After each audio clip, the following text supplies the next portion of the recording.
자, 오늘 공부할 내용은 나의 행위가 곧 나다라고 하는 공부입니다. 제 생각으로는 상당히 중요한 공부라고 여겨지는데 부처님 경 수타니파타에서 제가 발췌를 해서 여러분하고 공부를 하고 싶은 내용이거든요. 제가 읽어드릴게요. 한번 잘 들어보세요. 네, 정말 귀를 한번 기울여 주시기 바랍니다. 나의 행위가 곧 나다. 이름은 임시로 부르기 위한 것에 지나지 않지만 이것을 모르는 사람은 선입견을 가지고 말한다. 태생에 의해서 바라문이 된다고.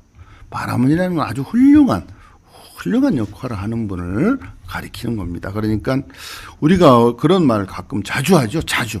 사주팔자가 그렇대.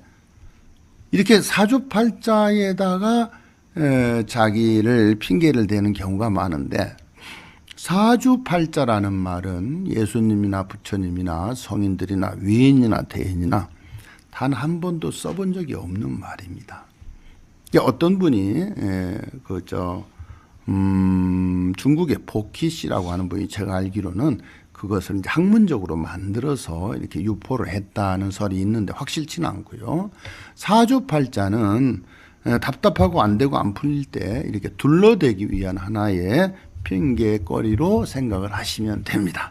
그런 건 없습니다. 사주팔자가 좋다고 아무것도 안 해도 먹고 살까요? 아무것도 안 해도 뭐 이렇게 대학교 들어갈까요?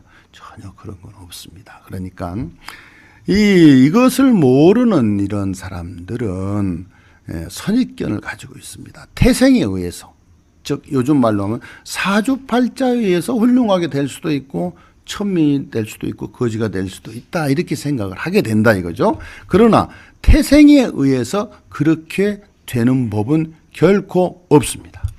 태생에 의해서 훌륭하게 이렇게 되고 안 되는 그런 거는 이 세상에 존재하지 않습니다.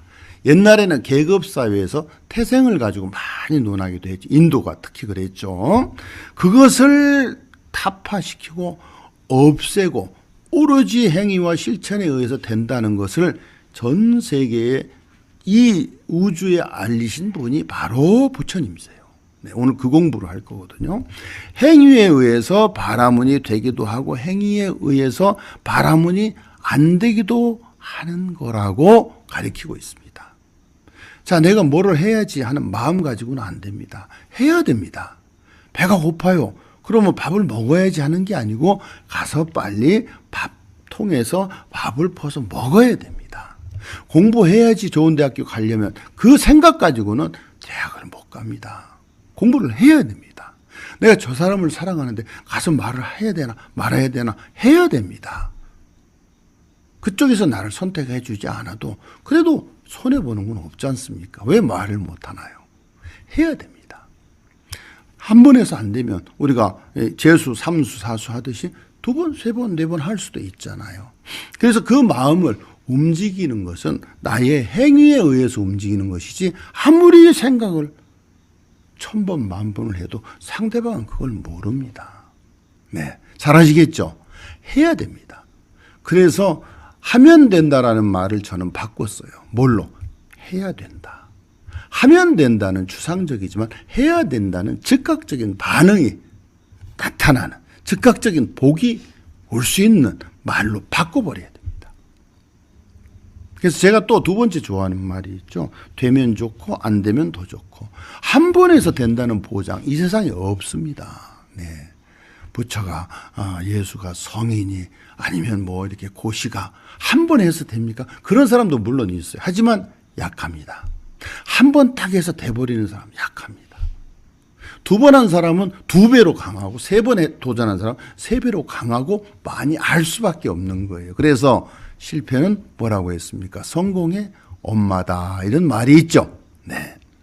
행위로 의해서 무엇이 되고 안 되는 것은 세상에 없습니다. 이건 경에 나오는 내용이에요.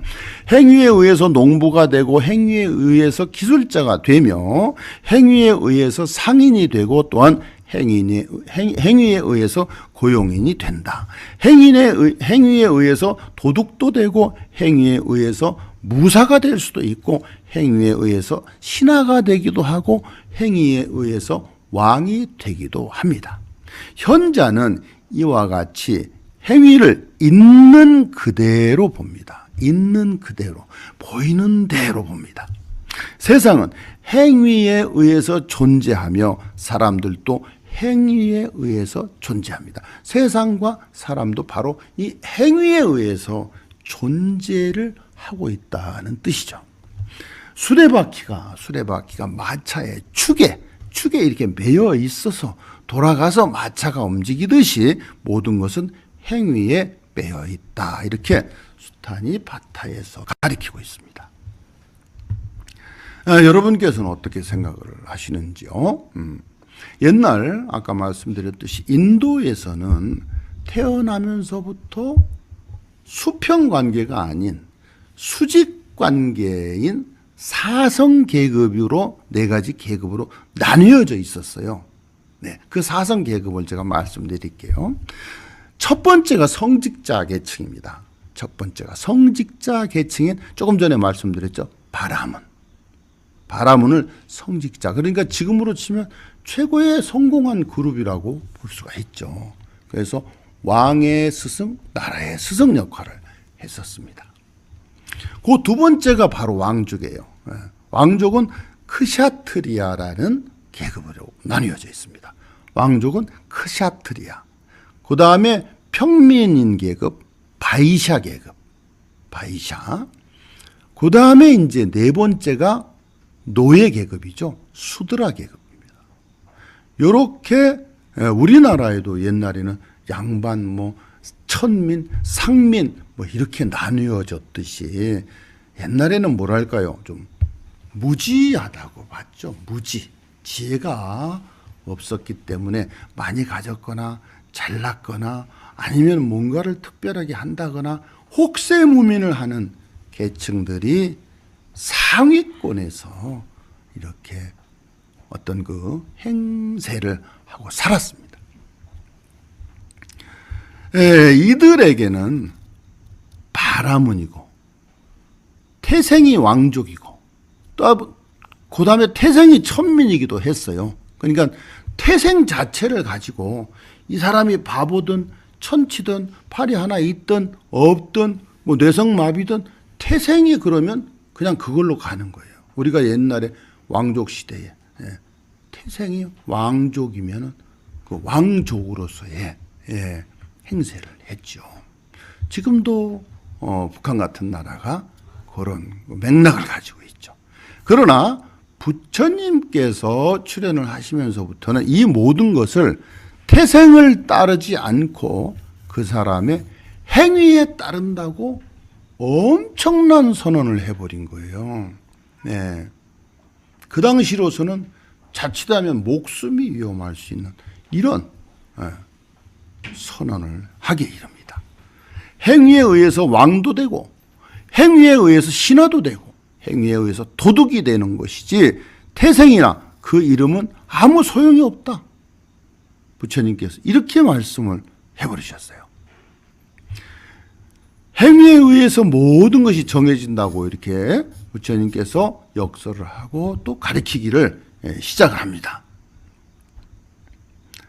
그러다 보니까 모든 사람들이 너무 놀라버렸죠. 너무 놀라버렸어요.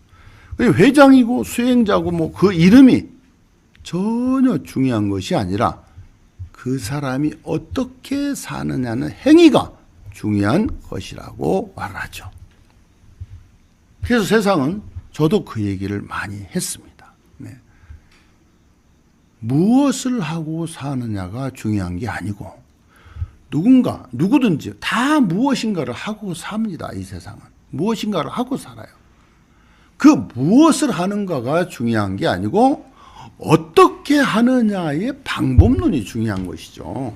똑같은 일을 하고도 어떤 사람은 성공을 하고 어떤 사람은 실패를 하고 어떤 사람은 부귀영화를 누리고 어떤 사람은 자살을 하는 겁니다.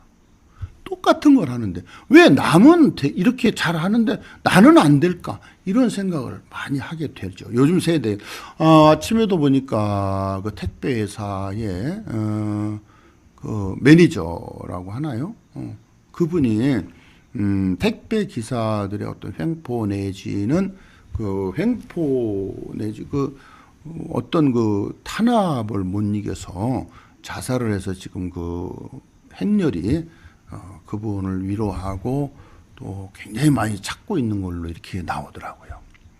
요즘 시끄럽죠. 대선이다 뭐다 해서 뭐 홍카콜라도 나오고 뭐 무슨 성렬도 나오고 또 뭔 재명 씨도 나오고 이렇게 혼탁하다고 할까요? 정말 하수상한 시절입니다. 뽑아놓고 나면 잘못 뽑았다, 잘못했다, 다들 이렇게 또 얘기들을 하게 되는데 이걸 미리 안다면 알 수만 있다면 얼마나 좋겠습니까? 하지만 지혜가 부족하다 보면 지난 뒤에 꼭 알게 돼요. 그래서 한참을 지나고 나야 뭐라고 합니까? 그때 내가 왜 그 사람을 찍었나 몰라. 그때 왜 내가 그 짓을 했지? 정말 후회가 돼. 내가 아마 뭐에 씌었나 봐. 미쳤나 봐. 그때 내가 정신이 하나도 없었어. 눈에 콩꺼풀이 씌었지. 내가 왜 저런 사람을 선택? 부부간에도 그렇고 대통령도 그렇고 국회의원도 그렇고 시의원, 뭐 이장, 면장, 반장 해놓고 나서 엄청난 후회들을 많이 합니다. 근데 제가 볼 때는 좀 그런 게 있어요. 그냥 웃자고 하는 소리입니다. 정치적인 발언 아닙니다. 제가 볼 때 그래요. 한강물이 그 거대한 한강물이 다 썩었다고 쳐요. 탁한 한강물이.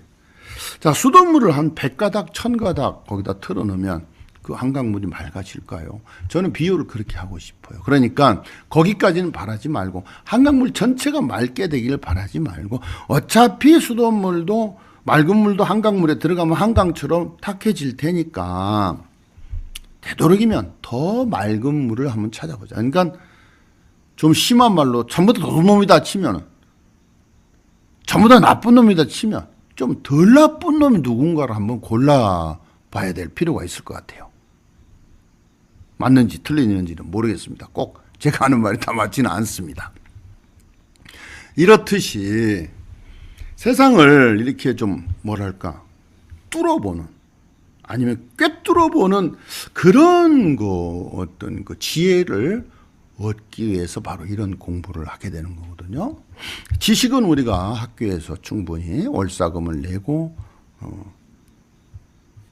돈을 내고 얻어올 수가 있어요. 근데 지식은 얻을 때가 그렇게 많지가 않아요. 지금은 뭐 먹고 놀고 이렇게 즐기는 그런 문화들이 많기 때문에 이렇게 지금 여러분들처럼 지혜를 얻고자 오셔서 공부를 하시는 분들이 드뭅니다, 사실. 근데 요즘 저는 정말 보람 있고 기분이 좋은 이유가 유튜브 세상에서도 이 지혜를 원하는 유튜버님들이 너무 많으시다는 거예요.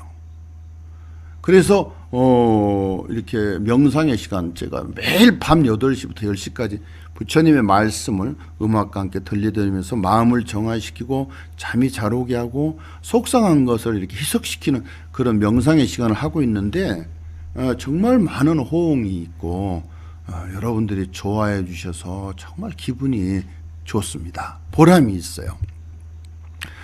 그렇듯이 모든 것은 그 이름이나 태생이나 계급이나 지위나 경제력이나 뭐 어떤 집이나 차가 타고 다니는 차가 아니면 입는 옷이 먹는 음식이 그것을 만드는 것이 아니고 내가 하는 행위가 또 말과 생각과 행동에 이 세 가지로 분류를 하는 이 행위에 의해서 결정이 지어지고 의미가 부여된다는 것을 오늘 꼭 기억을 하시기 바랍니다. 말과 생각과 행동이 어떤 내가 행위를 하고 있느냐. 자, 여기 포항의 무상사라는 아주 그 작은 누찰이 제가 있는 곳이거든요. 근데 여기는 어떤 경전을 외우거나 어떤 뭐 공부를 이렇게 풀어서 하거나 그런 것이 아니고요. 곧 그냥 항상 제가 말씀을 드리는 거예요. 생활을, 불교와 생활을 동일시해서 그것을 실천하는 행위의 도량을 만들고 싶어서 수십 년간 생활불교 실천도량 이렇게 움직이고 있습니다. 그래서 옆에 보면 목탁이 한 6, 70개, 7, 80개 정도 있어요. 많이 또 제가 드리기도 했는데 다른 스님들 직접 신도들이 다 자기들이 목탁도 치고 기도도 자기들이 하고 예불도 연불도 성경도 독경도 다 본인들이 이렇게 합니다. 스님이 있든 없든 관계하지 않아요. 네. 바로 이렇게 실천과 행위에 의해서 복을 받을 수도 있고 화를 받을 수도 있고 잘 될 수도 있고 안 될 수도 있고 부자가 되기도 하고 가난해지기도 하고 예뻐지기도 하고 미워지기도 하고 심성이 고와지기도 하고 탁해지기도 한다는 것을 오늘 큰 핵심적으로 공부를 하고 있습니다. 그래서 행위라는 것은 말과 행동과 생각, 이 세 가지를 의미하는데 말과 생각과 행동이 어떤 행위를 하고 있는가, 그것이 바로 누구냐 하면 나예요. 나라는 거를 이 육신 덩어리를 가지고 나라고 하는 게 아니고 내가 어떤 생각을 하고 어떤 행동을 하고 어떤 말을, 언어를 구사하느냐에 따라서 그 나가 천박해지기도 하고 수승해지기도 하고 거룩해지기도 하고 남이 쳐다보지도 않는 아주 불황무식한 시정잡배가 되기도 한다 이겁니다. 얼마나 중요합니까? 이 세상에서 중요한 건 그 세 가지 딱 그거밖에 없다고 저는 감히 단언으로 말씀드리고 싶어요. 그렇다면 어떤 행위를 해야 되느냐? 첫째 선행입니다. 선행. 악행의 반대 행위죠. 내가 악하다고 남들이 하는 것을 악하다고 느꼈으면 그것을 하지 않는 거예요. 그것을 하지 않는 그 상황, 그 시각부터 선행이 시작되는 거예요. 아시겠죠? 네. 몸으로 살생, 도둑질, 사음 이런 거 하지 말고 입으로 망어, 악고, 양설, 기어 이런 중죄를 짓지 말고 뜻으로 마음으로 탐내고 성질 부리고 어리석은 생각에 행위를 하지 말아야 된다. 첫 번째가 그겁니다. 네. 그리고 두 번째, 한참 지나서 입 조심하세요. 입을 닫으면 그때부터 복이 들어옵니다. 입을 많이 열어서 말을 많이 하면 복이 새 나갑니다. 그리고 나의 모든 것을 상대방한테 들켜버려요. 고스란히 내가 다 이렇게 선전을 해버리는 거예요. 입을 꾹 다물고 있으면요. 이게 큰 스님인지 작은 스님인지 공부를 하나도 안 했는지 너무 많이 했는지 도저히 알 수가 없어요. 입을 닫은 사람은 바다와 같은 사람이고 입을 자꾸 열게 되면 얕은 개울물 같은 사람이 돼버리고 만다는 뜻이죠. 그래서 이렇게 공부라는 것은 별거 아니거든요. 실천하는 거예요. 뭐를? 생활에. 나의 행위를 생각만 하는 게 아니고 실천을 하는 거예요. 네.